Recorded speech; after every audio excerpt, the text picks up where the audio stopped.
Hoy estamos celebrando una actividad con los niños de infancia temprana, lo que comprende los primeros años de vida.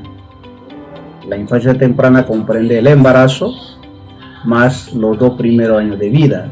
Es la edad donde debemos potenciar el crecimiento y el desarrollo de los niños, y de eso depende el futuro de la nación, futuro de nuestro pueblo, futuro de nuestra sociedad.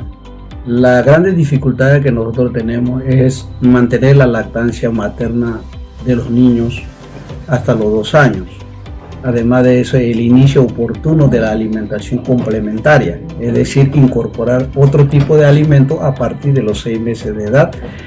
Y la mayor dificultad está en la incorporación de proteína, es decir, presa, al cual nuestra población no tiene acceso, y ese repercute en el crecimiento de nuestros niños y por ende en el rendimiento escolar a futuro, que es la consecuencia directa de la desnutrición que padece la mayoría de nuestros niños.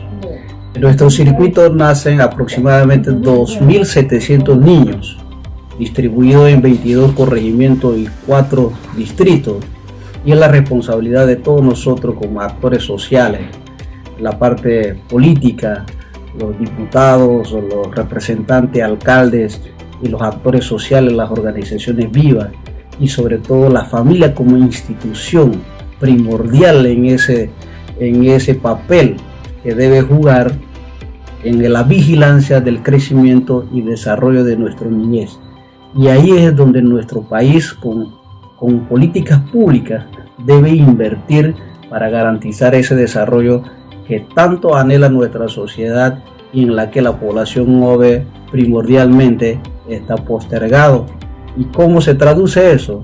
Que nosotros seguimos en el círculo vicioso de la pobreza.